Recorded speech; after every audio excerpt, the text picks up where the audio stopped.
Hello, welcome to Alyssa Jean's Reviews.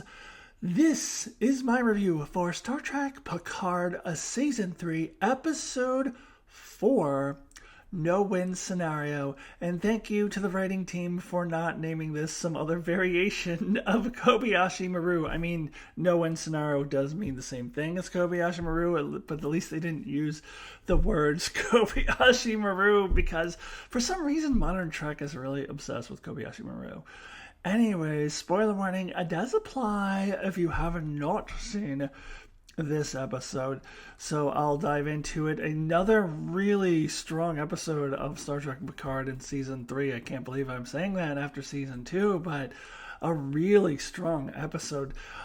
Not only was it really intense because of the no-win scenario of it all and the hopelessness of it all, but we really dive into a lot of the character beats, which I felt were really important. In a lot of ways, this episode was kind of taking a step back to dive into the characters a little bit more, but in taking the step back, it's not like they're on shore leave or something. There's still this really intense situation happening. You still have a changeling loose on the ship. I love the scenes with Seven going around trying to find the changeling. So a really intense episode where the stakes are high, but also diving into the character beats. A little disappointed we didn't get the Worf and Raffi buddy cop comedy this week, but it wouldn't have fit in here, so I do understand why we wouldn't get that. It probably would have detracted from the plot on the Titan, but I'm sure we'll get back to them next week. So I really love this episode. I'm really enjoying the season so far. Now let me get into some of the details. All right, I'll start with the flashbacks. That seems to be a thing now for Picard Season 3. And my opinion of the flashbacks was greatly elevated at the end. Because at first, I thought this was a cheesy framing device to kind of telegraph what's happening on the Titan, with Picard always saying, oh, well, the crew has to come together. And then they show it on the Titan. And I don't know, that seemed unnecessary, but in the end, the flashbacks really work for me because they show that Jack actually did go and approach his father, but didn't reveal who he was, and asked him, hey, what about family? And Picard was like, oh, Starfleet is the only family I'll ever need. Whoopsie! Don't want to say that to your secret son. But it kind of shows that Beverly was probably right, because once Picard knows he has a son, he's like, oh, well, why didn't you let me? I would have been a father. But when he doesn't know, he's like, I don't need a family, I got Starfleet. So, can see why Jack would then behave the way that he does. So that made a lot of sense. So then I was like, okay, flashbacks, all right. they work all right for me. And now I went on talk about Riker. I thought this was a very strong Riker episode, a very strong Jonathan Frakes acting episode, and he's also the director here too, so he's doing double duty. Not something that he does very often, or has done very often. I feel like the episodes he directed in TNG, not necessarily are Riker focused usually. So he does a really good job here. And he does apologize to Picard for this thing he said at the end of last week's episode. I forgot to mention that, but a lot of people had an issue with him just calling Picard out on the bridge like, you kill us all. Which I agree with that. I just didn't think of it at the time, but yeah. But you kind of get a little bit more understanding of why. You get a little bit more understanding of where Riker is at. He just hasn't been the same since their son's death, and is still kind of coping with that, and I think that this really worked, and of course at the end, of which I'll get to in a minute, we get kind of a development with Riker, a little change, and he gives Deanna that little call at the end, and I also liked how he was trying to think of what to say to her. Kind of reminded me of, because I'm recently rewatching Enterprise, Tucker, when he was trying to think of what to say to the parent of that engineer who had been killed. Totally different scenario. This is his own wife, but it made me think of that, just not knowing what to say in certain situations. Now I want to talk about Shaw and Seven. I really like this Shaw character now because he's a dick, but he's a self-aware dick. Like he refers to himself as, or agrees that he's a dick when Seven calls him that, and then refers to himself as an asshole. And both great scenes. I love when they were trying to, talk through the changeling thing, and Shaw is like, "You're a great first officer. I think you can really be a great captain someday," is what I would say if I were a changeling. And she's like, "Yeah, right. If you were a changeling and not a dick." And he's like, "Yeah. And then he goes in the holodeck and has that whole rant and rave about Wolf 359. So he's kind of doing the Cisco Season 1 Deep Space Nine arc, except he's not over it yet. And it kind of does explain his character a little bit. It explains why he didn't like Picard and why he doesn't like 7 of 9 either, and insists on calling her Hansen, because he is still traumatized. That was a traumatic experience that he was describing. So he's still traumatized from that experience all these years later. And so it kind of explains his behavior. It doesn't excuse it, but it does explain his behavior a little bit. And then after Picard leaves, he tells the crew, "Excuse me, at some point I gave up charm for asshole." So I like that. So I'm really actually enjoying this character. I didn't think I would, because I thought he was going to be the, stereotypical Jellicoe type, evil captain, evil admiral type, and he's not that at all. He's a much more interesting character than that. And then we have Seven going around chasing the changeling, and I love how she, discovers that Ensign LaForge at the end is a changeling, which I think was pretty obvious. But it was pretty smart of them to tell Riker, "Don't send anyone down here." But she should have already known that it was a changeling, but I love how it was like, "Commander what? Hansen." "Ensign LaForge always calls me Commander 7 out of respect. And in your face, Shaw." I love how and he was like, "Well, fair enough." So I really love that. Now is he going to start calling her 7 from now on? That remains to be seen. But I love how she threw that in his face. I'm curious about the changeling, though. What was its purpose on the ship? Because apparently, according to 7, that ensign had been dead for weeks.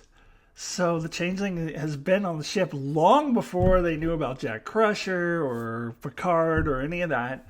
So what was the changeling there for?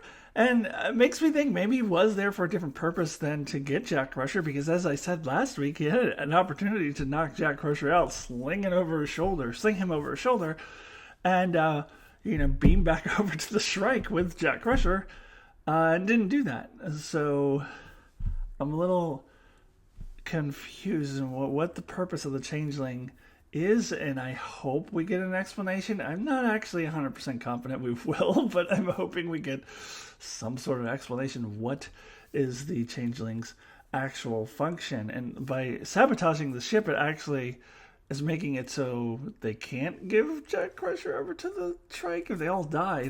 So I don't know. I want to know what's going on there. I don't know if we'll get an explanation for that or not. Okay, I want to get into the Jack and Picard of it all, but actually I have to circle back around to the flashback because I forgot to mention this, and I don't want to leave this out. At the beginning of the flashback, he's talking about how they were taking on the Herodians, how they somehow got into the Alpha Quadrant. The ensign was like, "Well, did you ever find out how they got into the Alpha Quadrant?" I don't know, but it seemed very like, "Remember them from Voyager? And Admiral Janeway give you advice?" Yeah, I don't know. that was on the edge of a bit fan servicey for my taste, but still a fun scene. Anyways, I forgot to mention that, so I wanted to touch on that. Now let me talk about Jack Crusher and Jean-Luc.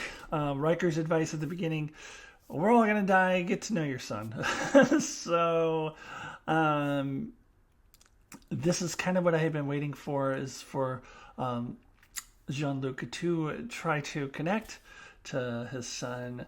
And we get some nice little scenes. I love how Jack is asking about the hair. and Picard is just like, get used to it. And we also get confirmation of his age, which is supposedly 23, 24-ish, which the actor is much older than that. But whatever.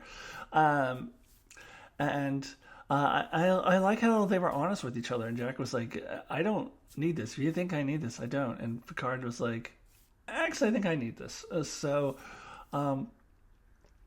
And Picard asked him point blank, like, why didn't you seek me out? And Jack doesn't answer, and instead tells a story. And we find out at the end, with that flashback scene that I mentioned earlier, that he did in fact try to seek him out, and was told that Picard doesn't need any other family other than Starfleet. So I thought that ending was so powerful, that flashback ending, to really inform Jack's character. And yet, just as always happens in Star Trek, when they're in a crisis and the whole crew has to come together and think of a way to get out of it, and they work together to get out of it, that tends to bond some people. So you can see the doorway is opened a little bit for Picard and Jack to kind of to bond a little more. But I think that the wounds would really need to heal from being rejected in that flashback scene. But I think we're on the path for that to happen. Also, love Beverly in this episode. I loved how she figured it out, and she was doing that countdown. The first time she did the countdown was a transition from a scene of 7 of 9, and she starts with the number 7. So we see 7, and she goes 7. So yeah, a little clever trickery with the transitions there. I appreciate that. And figuring out that these are kind of like contractions. I thought there was a little bit of a leap in the logic for her to get there, but whatever. I love Beverly. I love seeing her again. So that's fine with me. I was really happy to see her be the one to kind of figure things out. And we get, like, they do reference Farpoint Station, and then we see the alien babies floating around. They're kind of, I don't think it's supposed to be the same species, but it is a kind of similar thing.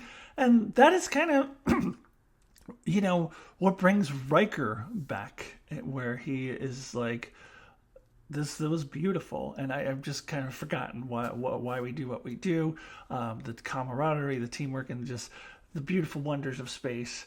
And Deanna says, I haven't heard you talk like that in a long time. So that was cool. So we're going to get Deanna in person at some point, so I assume they will develop that a little bit further. So I've now circled back around to Riker again in my rambling. So I'm going to go ahead and go, because I gotta get out of here. These reviews are going to be not as intricate and thorough as they are when I don't have to go to work in 15 minutes. So I'm going to go ahead and cut it off. And here's the most difficult part of every Picard review in season 3, is where I have to come up with some number to put on this. And I've been just throwing out these ridiculously high numbers because I've been enjoying myself. So I gave last week a 10. I don't know if it really deserved a 10. I don't know. I really enjoyed that episode. This week, 9.5. I don't know. I really loved it. I enjoyed it, but I do have a couple nitpicks. I forgot to mention Vadic too. There's still a mystery. She seems to be a changeling. What is her deal? So I need those questions kind of answered.